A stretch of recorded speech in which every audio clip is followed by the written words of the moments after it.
Hi, I'm Steve Tucker, the producer of the event today, and I wanted to share a few housekeeping items. As you know, we are using the Zoom webinar platform, so only the hosts and experts will be on video. If you would like to make comments or ask a question, you can type it in the chat box below. Please take a moment to locate it on your various platforms. This session is being recorded and will be available to watch and share this week. And now I have the pleasure of introducing you to the Aspen Brain Institute's founder and president, Glenda Greenwald. Thanks, Steve. Hi, everybody. Welcome, everyone. Hello to our growing community of 21st century global seekers, seeking to be delighted and educated at the cutting edge. Hello to people all over the US in 46 states and to others in 79 countries. We're very excited about that. Welcome to our final Zoom Aspen Brain Institute Expert Speaker Series. We're offering this free series, hoping that this series will be the foundation of building a global online community focused on brain health. Our objective is not just simply to reach a lot of people, but to help a lot of people. So we would like to thank Lugano Diamonds for their generous support as our national underwriter. We thank Lugano Diamonds for choosing Aspen Brain Institute as a nonprofit worthy of their support and of their values, and for making our Zoom expert series free to the public and able to be viewed worldwide. We also thank Alpine Bank for their generous sponsorship over many years, and now they are the best community bank in Aspen. And thanks also to our friends at Brain Futures, which is translating science to advance human potential, and also to our friends at the American Federation for Research on Aging for their support. So first I want to tell you a little bit about Aspen Brain Institute, just a moment or two, and then quickly get to our exciting speakers, Dr. Dean Ornish and Dr. Neal Barnard. At the Aspen Brain Institute, we're dedicating our lives and our work to making sure that this is the last generation of 60 to 95-year-olds who are decimated by Alzheimer's or other dementias for which there are no cures. At the Aspen Brain Institute, we believe that this is one of the greatest global challenges of our time. With that in mind, our big aspirational goal, our real mission now, is to create a brain-healthy planet. And that's what all this is about. So now in the time of COVID, we're producing this expert series of speakers free to the invited public. Over 1,000 from all over the US have signed up for the series, over several thousand actually. The purpose of the series is to increase brain health literacy and to share access to the top minds and evidence-based research on brain health. I'm now pleased to introduce our two expert speakers, Dr. Dean Ornish and Dr. Neal Barnard, who are going to discuss from their own points of view and their own research this timely subject. And the subject is, can diet and lifestyle changes present and/or reverse Alzheimer's? So, excuse me. First, I want to introduce Dr. Dean Ornish. Dean is the founder of the nonprofit Preventive Medicine Research Institute. He is also clinical professor of medicine at UCSF and the author of 7 best-selling books, including his last one, Undo It, with his wife, Anne. For 43 years, he has directed pioneering research showing for the first time that a comprehensive lifestyle medicine program may reverse the progression of heart disease and early stage prostate cancer, as well as beneficially change the gene expression and begin to reverse aging by lengthening telomeres. The, in quotes, Ornish diet has been rated #1 for heart health by a panel of experts at the U.S. News and World Report for 9 years, already from 2011 to 2020. He received the National Public Health Hero Award from the University of California at Berkeley. He was recognized as a Time Magazine 100 Innovator, as one of the 50 most influential members of his generation. And Dr. Ornish is currently running a clinical trial using lifestyle interventions to prevent or reverse Alzheimer's. So that is a beautiful intro to Dean. I can't wait to hear what you have to say, but I want to introduce Neal as well. So Dr. Neal Barnard is an adjunct professor of medicine at the George Washington University School of Medicine in Washington, D.C., a board-certified psychiatrist and president of the Physicians Committee for Responsible Medicine. Dr. Barnard has had numerous research studies investigating the effects of diet on diabetes, body weight, and chronic pain, including a groundbreaking study of dietary interventions for type 2 diabetes studied by the National Institutes of Health. His work paved the way to understanding type 2 diabetes may be a potentially reversible condition for certain patients. In 2016, Dr. Barnard founded the Barnard Medical Center in Washington, D.C. as a model for making nutrition a routine part of all medical care. And also in 2016, Dr. Barnard received the Lifestyle Medicine Trailblazer Award from the American College of Lifestyle Medicine. So with these two great doctors and old friends and colleagues, I can't wait to hear your discussion. Dean, why don't you start? Please go ahead. Well, thank you, Glenda. It's a pleasure to be here today, and I'm honored to be here with you and Dr. Barnard. I'm just going to take 10 minutes to survey our 43 years of work and how it relates to brain health and Alzheimer's in particular.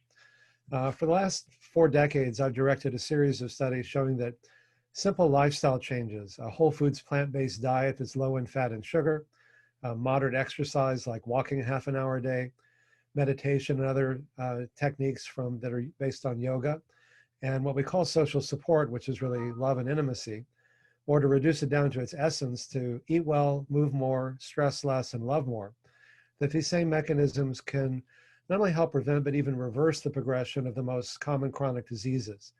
And as Glenda mentioned, I published a book last year with my wife, Ann, and partner of 20 some odd years, that puts forth a unifying theory that I was trained, like all doctors, to view heart disease, type 2 diabetes, hypertension, hypercholesterolemia, prostate cancer, breast cancer, and even Alzheimer's as different diseases, different diagnoses, and different treatments. But I've come to believe that they may actually be the same disease in many ways, manifesting and masquerading in different forms, because they all share the same underlying biological mechanisms, things like chronic inflammation, oxidative stress, changes in the microbiome, in telomeres, and gene expression, and angiogenesis, and apoptosis, and immune function, and so on. And each one of these mechanisms, in turn, is directly influenced by what we eat, how we respond to stress, how much exercise we get, and how much love and support we have. And that's why, with all this interest in personalized medicine, we actually found that these same lifestyle changes could reverse all of these different conditions, or help prevent them, or at least slow their progression. And so I think we're at a place now, we first showed that even severe heart disease could be reversed in a series of studies which we published in The Lancet and the Journal of the American Medical Association. We found some reversal after 1 month, even more after a year, even more after 5 years, whereas the randomized control groups got continually worse during that time. We then found these same lifestyle changes could reverse high blood pressure, high cholesterol, often type 2 diabetes. We did the first randomized trial in collaboration with the chairs of urology at UCSF and at Memorial Sloan Kettering Cancer Center, showing that these same lifestyle changes may slow, stop, and even reverse the progression of men who have early stage prostate cancer. We did a study with Craig Venter, who was the first to decode the human genome, showing that when you change your lifestyle, it changes your genes, turning on your good genes and turning off the bad ones, over 500 genes in just 3 months, and particularly downregulating these genes that create chronic inflammation, oxidative stress, changes in telomeres, and so on. We did the first study with Dr. Elizabeth Blackburn, who got the Nobel Prize for her pioneering work on telomeres, showed that these same lifestyle changes could increase telomerase, the enzyme that repairs and lengthens telomeres, by 30% in 3 months, which we published in the Lancet Oncology. And after 5 years, could actually lengthen telomeres. Normally, as you get older, your telomeres get shorter, and as your telomeres get shorter, your life gets shorter, and the risk of premature death from a wide variety of all these different chronic diseases we've been mentioning, including Alzheimer's, goes up proportional to that. It's been shown that stress and poor diet and lack of exercise and so on can shorten your telomeres faster. We found for the first time that we could actually lengthen them. And when we published this in the Lancet, the editors sent out a press release and they called it Reversing Aging at a Cellular Level. And so the more diseases we study and the more mechanisms we look at, the more scientific evidence we have to show how powerful these simple changes are and how quickly people can often get better to the degree that they make these changes. And I think we're at a place with Alzheimer's disease very reminiscent of where we were with heart disease 40 years ago when we started doing studies then. In other words, the same biological mechanisms are in play. Less intensive lifestyle interventions back then slowed the rate at which your arteries got clogged. In other words, they slowed the rate at which you got worse. We found that bigger changes could actually stop or reverse it. You know, the ounce of prevention and pound of cure. It's hard to reverse a chronic condition. It takes a lot of lifestyle change to do that and not as much to help prevent it. And so we found that we could actually reverse it. And we found that in other studies. And I think similarly, less intensive lifestyle interventions in the finger study from Finland, in the mind study, and just last week in a study that was published in the journal Neurology, the leading peer-reviewed neurology journal called Healthy Lifestyle and the Risk of Alzheimer's. They looked at 2 large studies that they reviewed, and they found that comparing those that had 4 to 5 healthy lifestyle factors to those who only had 0 to 1, there was a 60% reduction in the people who went on to develop Alzheimer's disease, very much like it was 40 years ago with respect to heart disease. And so if less intensive lifestyle interventions can slow the rate, can help prevent Alzheimer's or slow the rate of getting it, which is what was found in the finger study, our hypothesis is that perhaps more intensive lifestyle changes might actually be able to reverse it. And so we're in the midst of doing a randomized controlled trial to see if that's true or not. And it's, you know, premature to talk about any of our interim findings, but, you know, Alzheimer's is a profoundly isolating disease. And so when people are diagnosed with Alzheimer's, they're usually told, I'm sorry, there's really nothing we can do. There are no effective drugs for stopping or reversing the progression of Alzheimer's, and billions of dollars have been spent to find the magic bullet. The best we can do is slow down the rate at which you get worse. And in many states like California, then they often say, and by the way, we have to take away your driver's license. So now your world shrinks even more. And it's very easy for people to get into a downward spiral of feeling like, gosh, you know, there's nothing I can do. And, you know, when you lose your memories, you lose everything. My mom had Alzheimer's and I have one of the genes for it. And so it's personal for me, and seeing her brilliant mind decay was just, you know, heartbreaking, as it is for so many people and their families and loved ones who have Alzheimer's. And so, like I say, we don't know what we'll find. But if we were to find, and it's a big if, that Alzheimer's could be stopped or reversed by making more intensive lifestyle changes than they were using in these recent studies or in the finger or the mind study, that would really be profoundly empowering for millions of people, because at least in our earlier studies with heart disease and diabetes, there were other treatments that had some benefit, you know, stents or drugs or you know, whatever. But if there's nothing that can stop or reverse the progression of Alzheimer's, and if it turns out that lifestyle changes may do that, that will give millions of people new hope and new choices.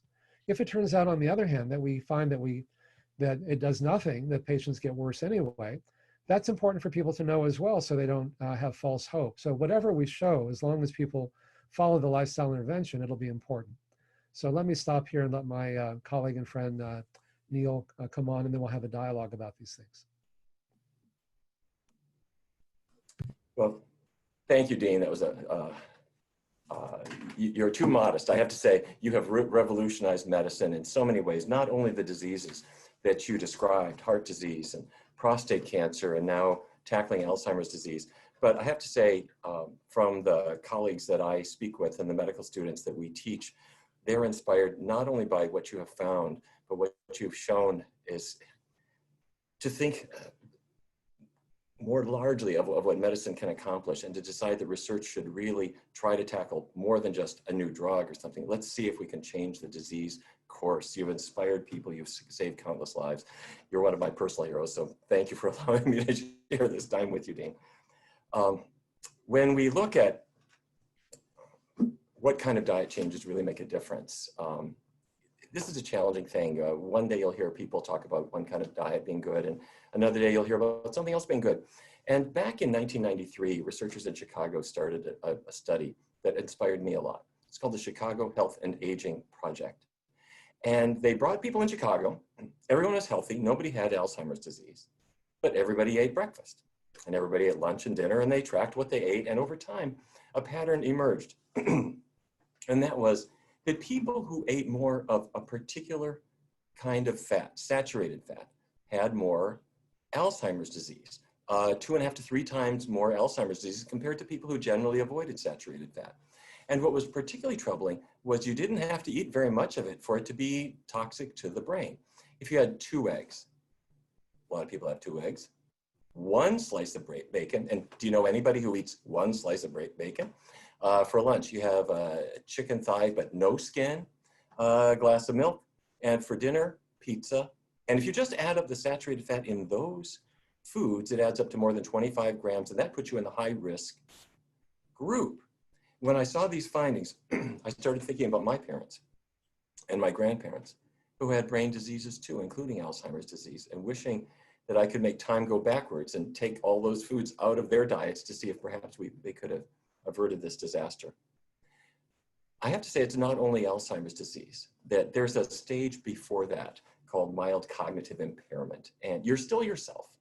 You might be managing your checkbook, probably even driving, but you know that your memory is not good. You're having trouble. You're forgetting words, names, what's the name of that movie, or you see somebody and you know their face, but you can't come up with their name. That can happen to anybody. You're not well rested, and you maybe have a lapse here and there, but if it's happening every day, if it's happening many times throughout the day, that's what we call mild cognitive impairment. And researchers in Finland published a study in 2008 where they brought in a large group of people, more than 1,000 people, and they tracked them starting at midlife and going for the next couple of decades to see who developed this forgetfulness of old age. And they found the same thing that the people in Chicago found, which was that if you ate a large amount of this particularly bad fat, saturated fat, people tended to have much more risk of mild cognitive impairment, 2 to 3 times more. However, they asked the question that Dean kind of hinted at a little bit ago, that there's a gene, the ApoE4 allele. If mom gave it to you, your risk of Alzheimer's is tripled. If both parents gave it to you, maybe 10 to 15 times higher. So what about those people? And when you took the Finnish results, the study results in Finland, and you looked at all of the people who had those genes, for them, if they were eating a lot of saturated fat, their risk of getting mild cognitive impairment was 4 times higher compared to the people who ate relatively little. So in other words, their genes weren't changing, but what changes is what you're putting on your plate. And if it sounds surprising that a genetic condition can be modified by foods, we see this, in fact, all the time. There are genes for diabetes. There are many genes that increase the risk of diabetes, but you know it's true that, let's say I decide I'm not going to eat like the rest of my family. I'm going to set the grilled cheese aside, and maybe I'll pick the veggie burger instead today. I'll lace up my sneakers. I'll keep my weight down. Can you reduce the likelihood you'll develop diabetes? Absolutely. So it goes further. We've talked about saturated fat, but manufacturers sometimes use trans fats in snack foods. And there are actually traces of these trans fats in dairy products, and a little bit in meat as well. And the Chicago researchers found exactly the same thing. People eating the most trans fats had the highest risk of Alzheimer's. So why? Why would eating more bad fat affect the brain? We know it affects the heart. Why would it affect the brain? And the short answer is, we don't know. But what we think is happening is that it has to do with cholesterol, or at least this may be part of it.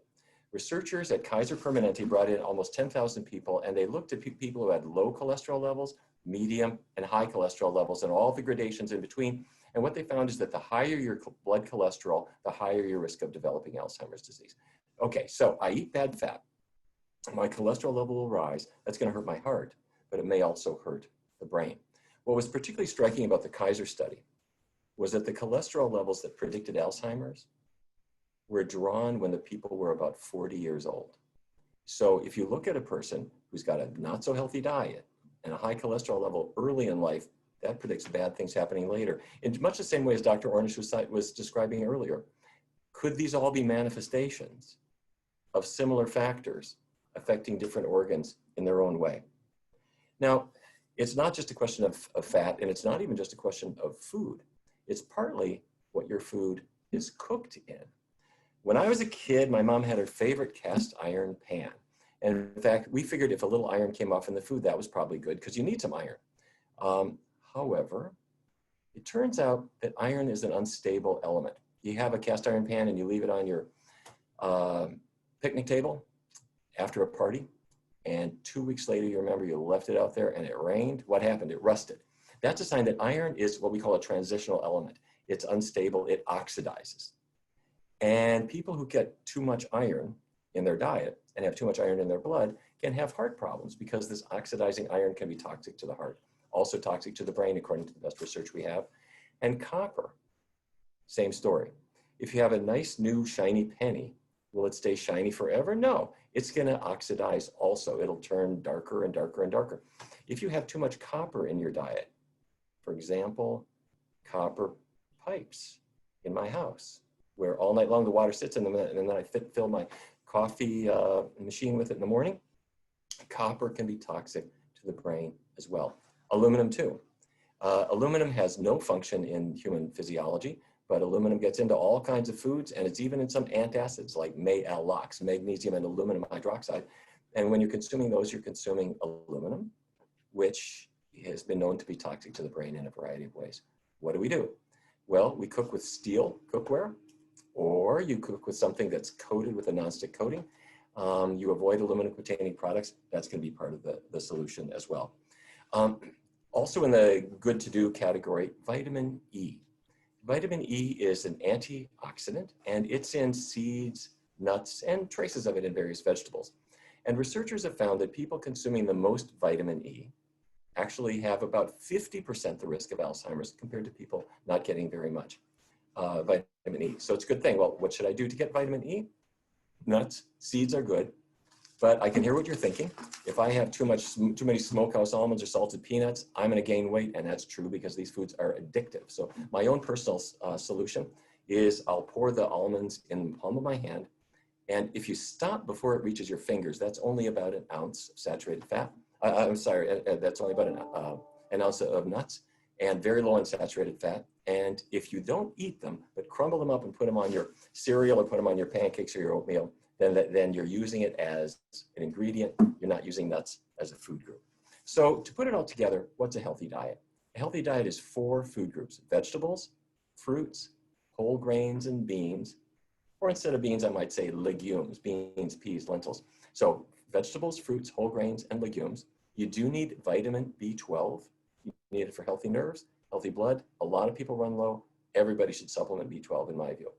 If you're getting plenty of sunlight, this may not be relevant, but if you're not getting sunlight, you should think about vitamin D as a supplement. You put those together, those healthy 4 food groups plus vitamin B12 for everybody, vitamin D for people who aren't getting much sun, that's great. Then you need to add to that everything else that Dr. Ornish has mentioned. You do need to lace up your sneakers, get your heart pumping. You need to do that with somebody else and enjoy the ride together, have some purpose in life, de-stress, throw away the cigarettes. The body is still a fragile thing. Things could still go wrong, but we're going to give ourselves the best chance for a long and healthy life. Thanks a lot. Dean, let's see. Do you two, hi, I'm back again. Just want to know if either of you have a question for the other. If you do, please ask it now, and I have several for both of you. Dean, anything you would like to, I thought both of you did very well. I've got a very good idea of both your perspectives and also where you overlap. but I'd just like to give you a chance to, Dean or Neal, anything you'd like to ask the other. Neal? Nope. Well, of course, I always want to ask Dean about what his research findings are showing in his latest study, but I've learned that you have to be patient. So I'm not going to ask. That's why they're called patients, because you have to be I patient. guess so, yes. I guess. Maybe more will come up when I ask you. That'd be Now, fun. just be patient on this because this won't be the only question if you don't have the details. I just read a great article from Tufts University comparing the DASH diet and the Mediterranean diet to the MIND diet. And apparently the MIND diet is a combination of the DASH and the Mediterranean. The MIND diet came out as the clear winner in reducing and preventing the risk of Alzheimer's in a study of 900 patients. A couple of points I'd like either of you to discuss. What is the DASH diet? You don't have to give me details, just in general. What is the Mediterranean diet? And what is the MIND diet? Now, with all, I just want to mention that I'm going to ask you both after this about the importance of vegan diet. So if you could, either of you just— Yeah, I can start with that. I can start with that if you'd like. Thank you. Thank you. The DASH, the reason why I think the DASH diet is better is because it's lower in saturated fat and lower in sweets than the Mediterranean diet. And higher adherence to the DASH diet was associated with a greater reduction of the new cases of Alzheimer's disease. It was like 54% when compared to the Mediterranean diet, which was 39%. That came out a few years ago. And so they came up with a MIND diet, which is a hybrid of both the Mediterranean and the DASH diet. And it includes 10 brain healthy food groups, green leafy vegetables, nuts, berries, other vegetables, whole grains, seafood, poultry, olive oil, and wine, I think. And low in things like, the usual suspects, red meat and butter and stick margarine and pastries and sweets and frieds and fast foods and so on. So I think it's a good example of what I was talking about earlier, that in other words, moderate changes such as these, and the higher MIND diet score was found to be better than even the Mediterranean or DASH diet. There was a study that came out where they found that there was a slower decline in cognitive abilities. I think it was like 7.5 years younger, and was more predictive of cognitive decline and the development of new cases of Alzheimer's than either the Mediterranean diet or the DASH diet. So, you've got the Mediterranean diet and the DASH diet and the MIND diet, and they're all really moving closer to the diet that both Neal and I would say is a really optimal diet, which is a whole foods plant-based diet that's low in fat and low in sugar. And it's not just the whole fat versus carbs debate, but there's more and more evidence that the animal protein itself plays an important role because it's inflammatory.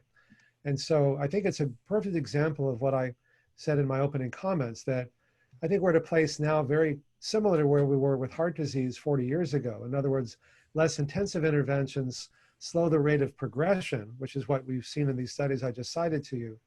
Whereas a more intensive intervention, I think, would be required if it is possible to reverse Alzheimer's disease. I think it's going to take a bigger change, just like it did when we showed with heart disease or diabetes or prostate cancer.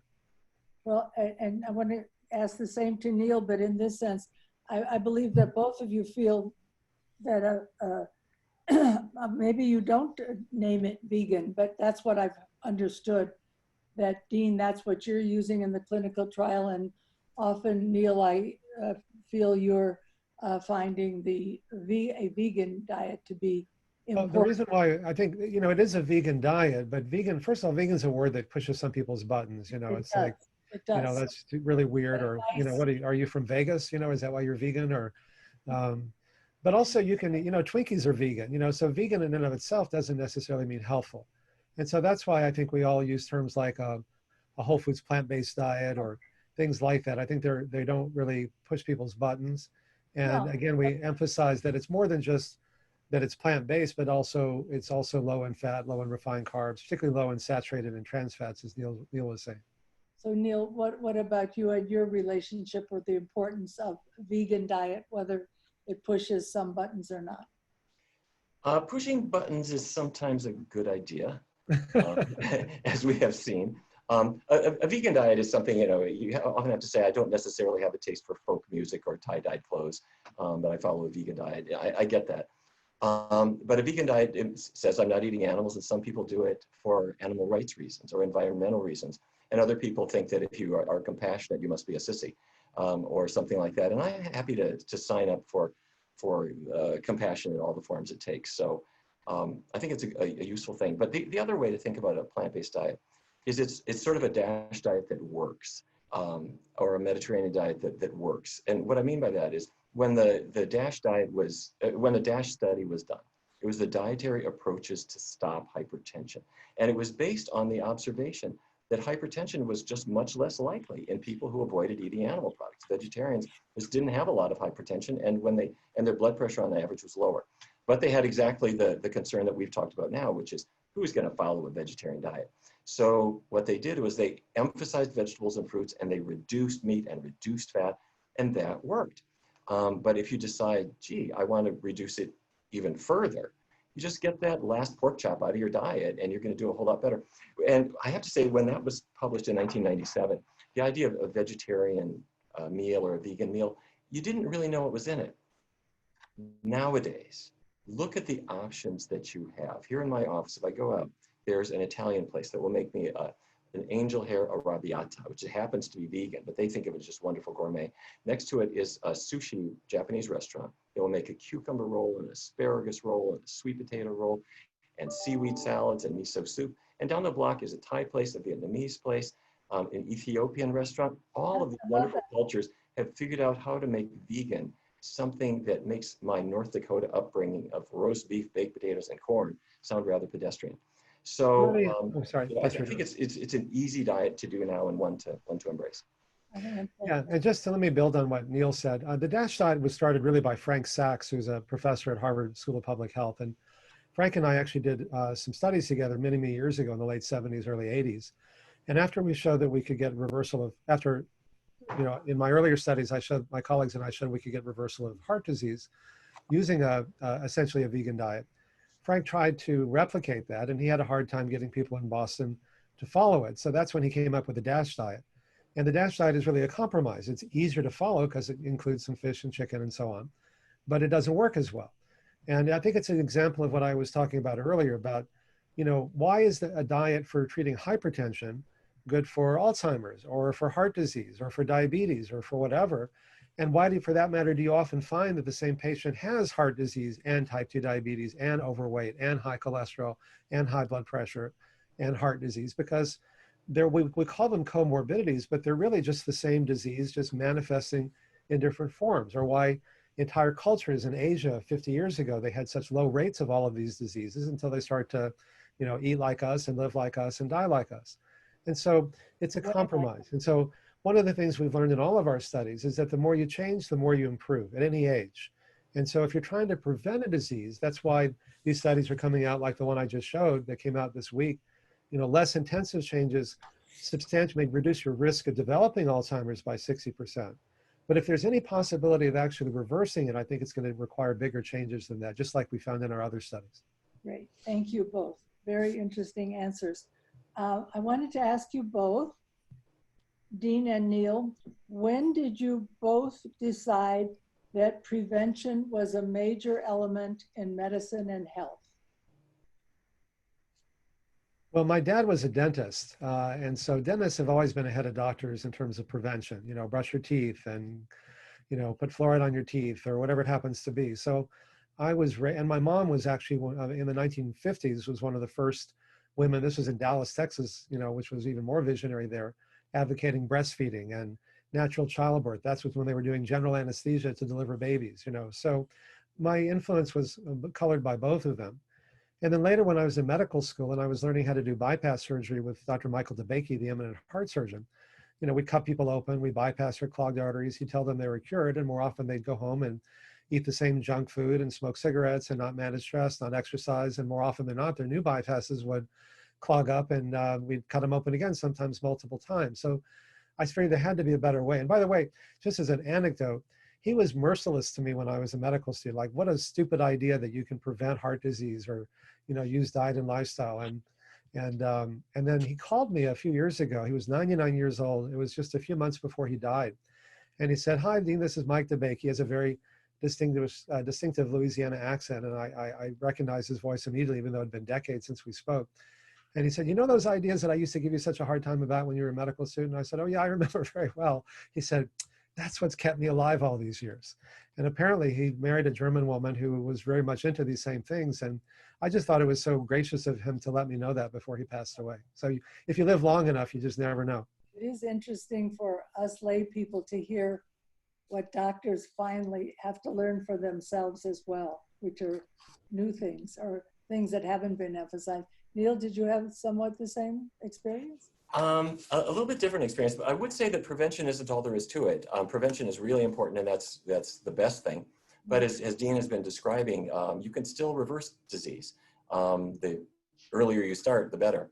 But I have to say, my aha moment came before I was in medical school. I was, the year before I went to medical school, I was working at a hospital in Minneapolis called Fairview Hospital, and I was the morgue attendant. And whenever anybody would die in the hospital, my job was to help the pathologist with the autopsy. And one day we had a man die in the hospital of a massive heart attack, probably from eating hospital food, I suppose, but that's another issue. Anyway, so the pathologist, if you've ever seen an autopsy to look at the heart, it's not done with great delicacy. You hack the ribs off, you cut through the ribs on this side and on this side. You pull this big chunk of ribs off the chest and stick it on the table. And the pathologist knew that I was going to go to medical school. So he gave me this tour of the coronary arteries. And he explained they're called coronary because they crown the heart.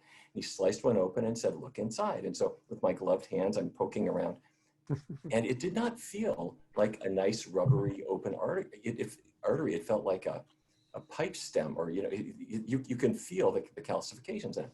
And then in the carotid arteries, we saw to the brain, we saw the same thing. And in the arteries to the legs, the arteries to the kidneys, the same thing. And he said, "You're bacon and eggs, Neal. That's it."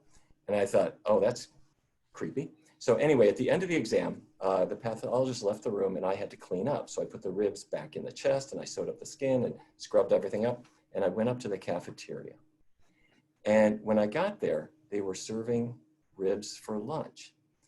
And I have to tell you, it looked like a dead body and it smelled like a dead body.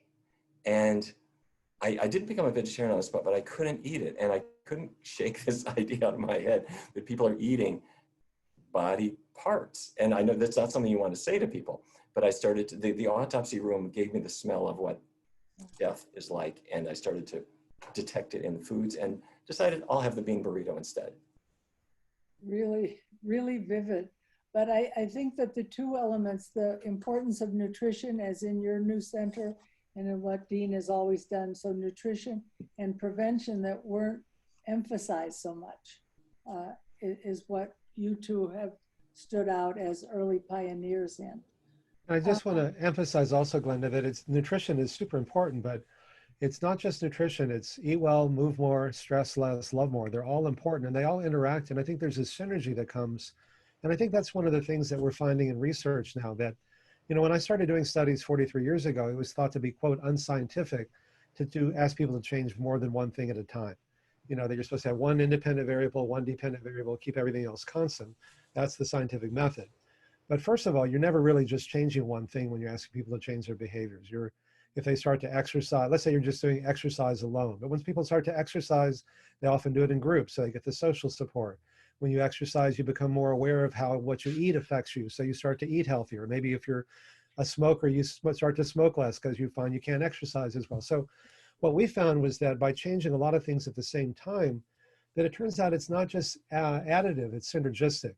And I think this was found in the studies of the MIND study and some of Jim Blumenthal's work at Duke and others, that when you change a number of lifestyle factors at the same time, it's not just additive. It's not like 1 + 1 + 1 = 3. It's more synergistic. There's an exponential benefit that comes, that the sum is greater than the whole is greater than the sum of the parts. And so I think if we are going to be able to show that we can stop or reverse Alzheimer's, it's going to take an integrated approach that includes all of these different factors. Well, you more or less said it, but I was just going to ask you that. I was going to mention that your clinical trial includes diet, meditation, exercise, and support group. And I was going to ask which you thought was the most important, because now I understand you think they're all important and that they work together. Yeah, I mean, like, for example, let's say somebody's under a lot of stress and they tend to, like, why are you eating?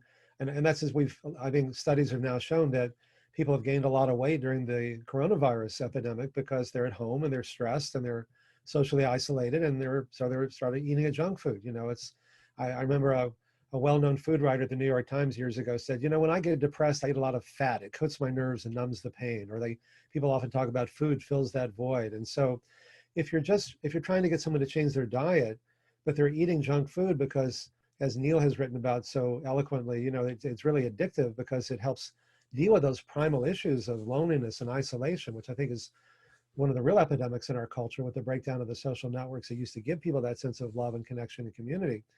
It's very hard to change your diet or quit smoking. I've had patients say, I've got 20 friends in this pack of cigarettes and they're always there for me and nobody else is. You're going to take away my 20 friends? What are you going to give me? So information is important, but it's not usually enough to motivate people to make lasting changes in behavior. We have to work on the deeper levels, and that's really where, paradoxically, it's sometimes easier to make big changes in your lifestyle than small ones, because you're addressing these deeper issues and not just the diet itself. Well, that may be the answer to this next question, because knowing what you both usually think are in your clinical trial, Dean, with diet, meditation, exercise, and support group, what are the two, the ones that have taken the most getting used to their importance? And what I'm talking about is how have we most recently said that meditation is important, and that social support or love or intimacy, which I think is so interesting, Dean, from your book of, I don't know, it was 15 or 20 years about intimacy.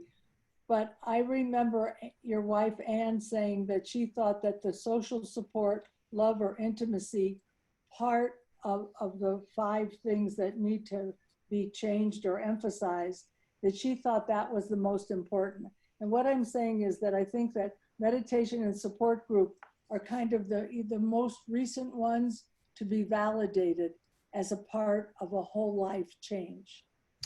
Well, not really. I mean, I understand that. I wrote the book Love and Survival back in 1988. So that was at 32 years ago, hard to believe. And that reviewed it, that were hundreds of studies, which are now tens of thousands of studies, showing that people who are lonely and depressed and isolated, which again, I think is the real epidemic in our culture, are 3 to 10 times more likely to get sick and die prematurely from virtually all causes, not limited, including Alzheimer's, but certainly not limited to that, when compared to those who have a sense of love and connection and community. And I don't know anything in medicine that has that powerful an impact. And yet it's things we don't really learn much about in medical school. I mean, we don't learn much about nutrition either. Neal and I are on the American College of Cardiology's working group on nutrition. And we published a paper a year or so ago that the average medical student gets like 4 hours of training in nutrition a year. And the average cardiology fellow gets 0 nutrition in 4 years of fellowship. So, but even less about love and intimacy and support groups and things like that. And so one of the reason why I like science is it's a very structured way of helping people sort out conflicting claims. And certainly they're no more conflicting than in nutrition and things like that and lifestyle. But, you know, people enter our study, you know, Medicare is paying for it. It took 16 years of their intensive review. So we have that stamp of approval. Most of the major insurance companies like Aetna and Anthem and Blue Cross and Blue Shield and others are doing that. And so when people enter our study, or our program, I should say, when they have heart disease, and you go to ornish.com, it lists the sites around the country that we've trained.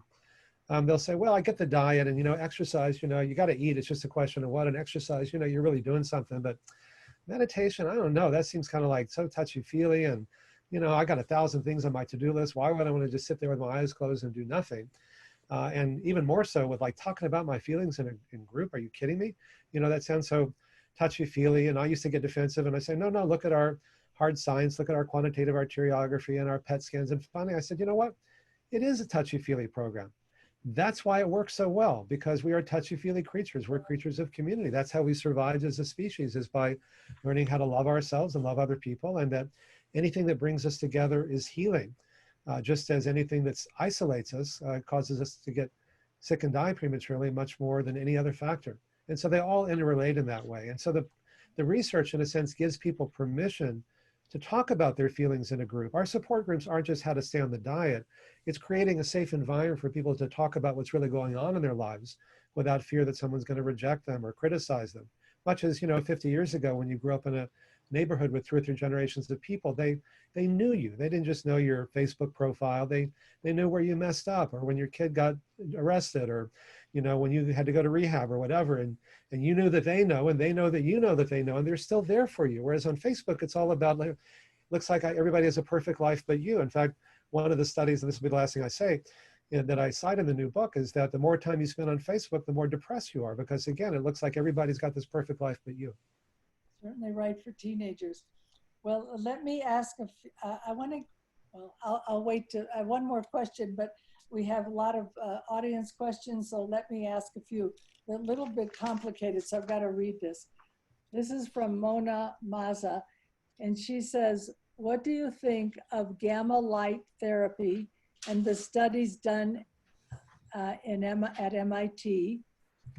She says she uses, I can't pronounce it, a certain light daily for an hour, which is a light at 40 hertz within her peripheral vision. Do either of you know anything about this?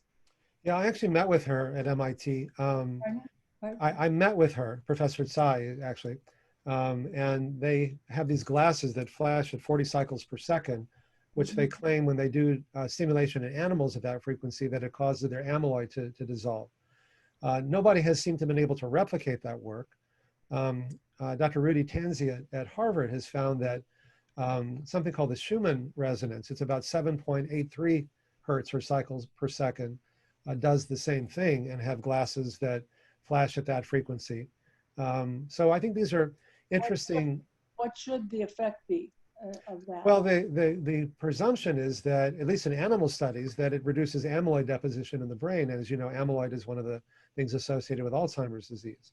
And so these flashing lights are supposed to, I mean, it's also interesting that 7.83 cycles per second is also what's called the Schumann resonance. It's the whole earth is vibrating at that same frequency. You can get kind of mystical very easily when you go down that path. But he hasn't published any studies on that, but these are just anecdotal reports that they're interesting to me, because, there's always the risk-benefit ratio. Anything that you have something that may potentially be beneficial, and the risk is very low, except for perhaps seizures, if you're inclined to have seizures with flashing lights, may be worth considering. Okay. Let me see if we've discussed this from Marcella. How significant is the APOE4 gene, and can you reverse Alzheimer's if you have, I don't know the word here, utero or homozygous mutations? Neil? Let me start you off with the risk part of it. What we're talking about is that everybody has APOE genes. These code for certain proteins that are on blood particles.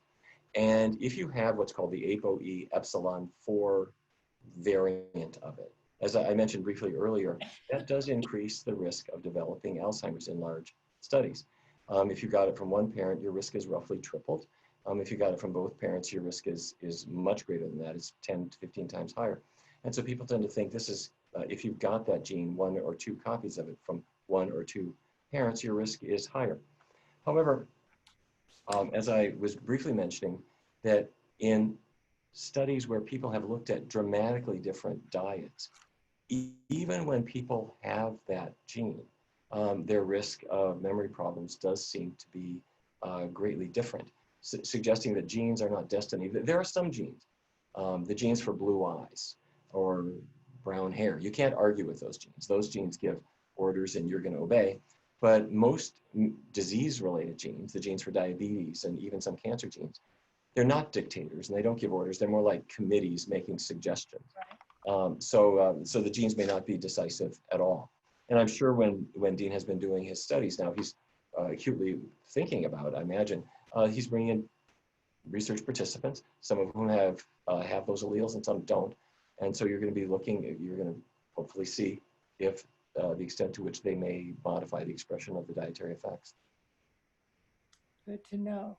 Let me just add one thing to that, which is that I mentioned briefly earlier that I directed a study which found that in just 3 months, over 500 genes were changed when people made these lifestyle changes, turning on the genes that keep us healthy, turning off the ones that we talked about earlier that control chronic inflammation, oxidative stress, changes in immune function, and angiogenesis, and so on. And so as Neal indicated, our genes are a predisposition, but our genes are not usually our fate. And that's important because there's always so often people say things, oh, I've just got bad genes, what can I do? And not realizing that there's a lot we can do. Again, not to blame people, but to empower them. Let's see, I'm looking for the rest of the questions. Well, here's a real easy one. Can Dr. Ornish please repeat the phrase, eat more, stress less, love more?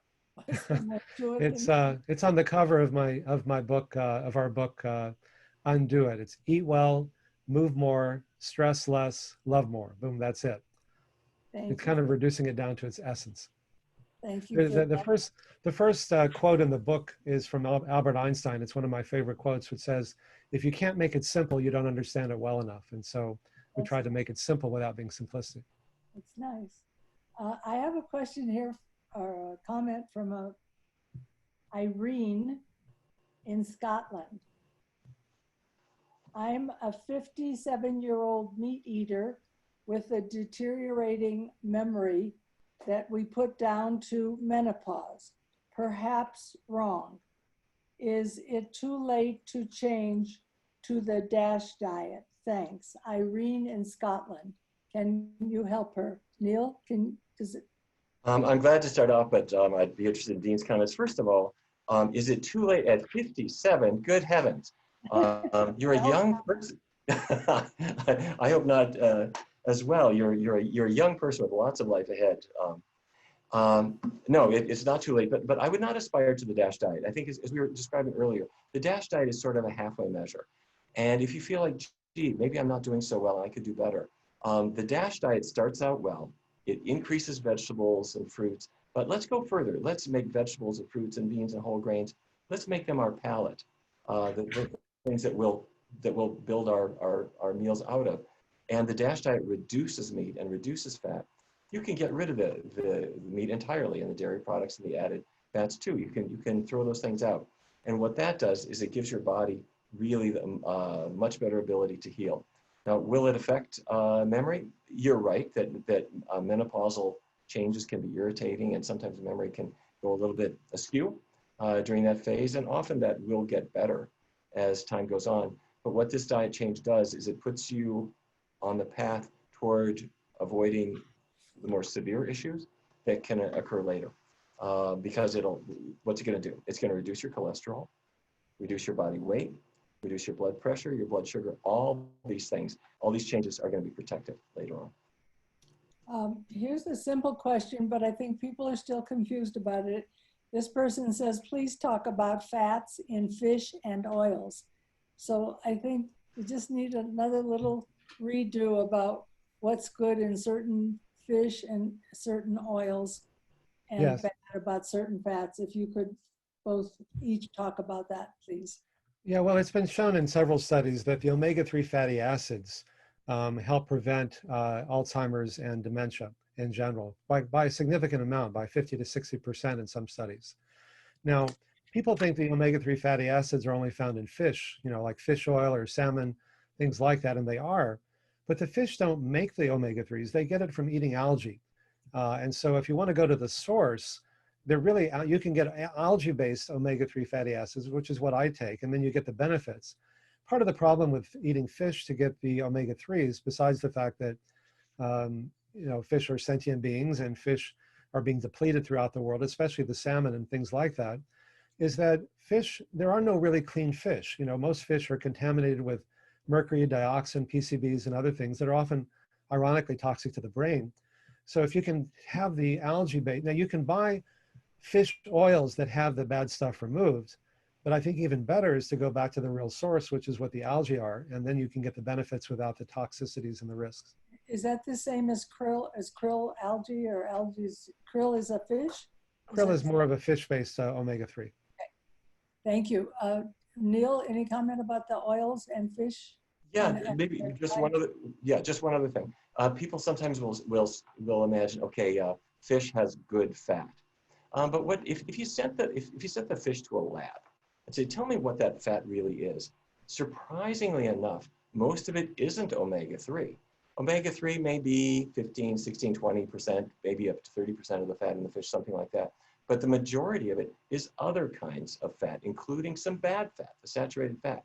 So all fats are mixtures. So if you ask a laboratory to tell you, compare beef fat to chicken fat to Chinook salmon, the amount of saturated fat in the Chinook salmon is about the same in a typical lean beef or something like that. It's not dramatically different, and the cholesterol content is about the same as well. And it's in a completely different league from, say, beans and vegetables that just don't have the bad fat in them to any significant degree at all. Okay, well, it's good to know. Dean, let's see if I can just squeeze one more question in. You've had an unusual thing happen with your clinical trial recently because of COVID-19, and you weren't able to gather as many of your patients or clients or the participants in your study as you used to be able to have. And you are thinking about and attempting perhaps to do something virtual. Could you just say a couple words about trying to do a clinical trial that might be able to be done virtually? Well, they say necessity is the mother of invention. And so, we had been meeting with the study participants and their caregivers 3 times a week, every Monday, Wednesday, and Friday for 4 hours at a time, very similar to what our Medicare covered intervention is for reversing heart disease. They have an hour of supervised exercise, an hour of meditation and yoga, an hour of a support group, and an hour of a group meal with a lecture. When the COVID hit, we obviously couldn't meet with them in person, especially since they tend to be the most vulnerable populations anyway. And so we decided to try doing it all via Zoom. And so that's what we've been doing now since February, which is 4 hours, 3 times a week by Zoom. And it's working surprisingly well. I really didn't think that we'd be able to, for example, have a virtual support group in which people have never met each other and they could be open and intimate and talk about the most personal things in their lives, but it's working surprisingly well. So if there's anything good that's come out of the coronavirus, this may be one of the few things we can look to. And for us to have gone from a 300-person Aspen Brain Lab event, which both of you have been at, you have both spoken for us at Aspen Brain Lab in Aspen for about 300 people.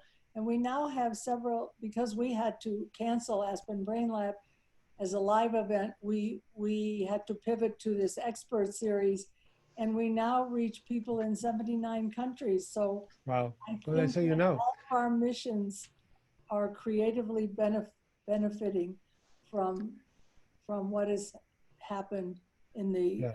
drama of COVID. Let me say that it's clearly better to do it in person if you can, but it's good to know that we can do it virtually, as a necessity when necessary. And sometimes just reaching a certain amount of people that would never have the opportunity to reach either a clinical trial or a certain amount of information that has been gathered by experts. I mean, let me give you a graphic example of that. One study done by Sheldon Cohen looked at people. He actually dripped rhinovirus and a less invasive form of coronavirus into subjects' noses. I don't know how I got this through the Human Studies Committee, but they all got 100% of them got infected, but not everybody who got infected got sick. Right. And they found that those that had 6 or more phone calls or visits from a friend, but it could have just been a phone call, didn't have to be in person, over a 2-week period compared to those who had 2 or fewer, were over 4 times less likely to get sick than those that didn't. So it's not just avoiding the coronavirus, as important as that is, it's how your body interacts with that. And we now know that as more people are getting tested, a number of people have been exposed to it that are asymptomatic. And those are people whose immune function is better. So the same kind of lifestyle changes that may help to prevent or even reverse the progression of Alzheimer's. Again, we don't know yet. We certainly know that it helps to prevent it from these studies that have come out, the finger study, the mind study, and now this new study that just came out last week in neurology, are the same lifestyle changes that enhance your immune function as well. So it's not just hand washing and, face masks and avoiding the virus and, sequestering, but also in addition to that, how we interact with the virus is in part a function of our lifestyle choices each day. All right. I thank you both for this wonderful discussion, both of your presentations, your research, your areas of expertise. Thank you both for sharing it with us, and for, as I said, a couple of thousand more who are listening in. We I hope it's also been thank useful. the audience for the great questions and for getting educated and updated on the science of lifestyle intervention for Alzheimer's prevention. We also want to thank our sponsors again, Lugano Diamonds and Alpine Bank and Brain Futures and the American Federation for Research on Aging. I want to tell everybody that this is our last session, our last of 8 sessions. We are going to continue in a couple of weeks with another 8 series of expert series. And we'll mostly have it like we've had today with expert to expert. We think it's a good way to learn a lot from a lot of experts. Hey, Glenda, one last thing before we go. We're still recruiting patients for our study on hopefully reversing Alzheimer's disease. So if anyone has watching this and knows someone that lives within an hour or 2 hour driving radius of San Francisco, go to our website, pmri.org or ornish.com, which will take you there. And if anybody, we're also looking to extend the study beyond our original 40 weeks. So if anyone has an interest in supporting that, we would welcome that as well. So thank you. All good things.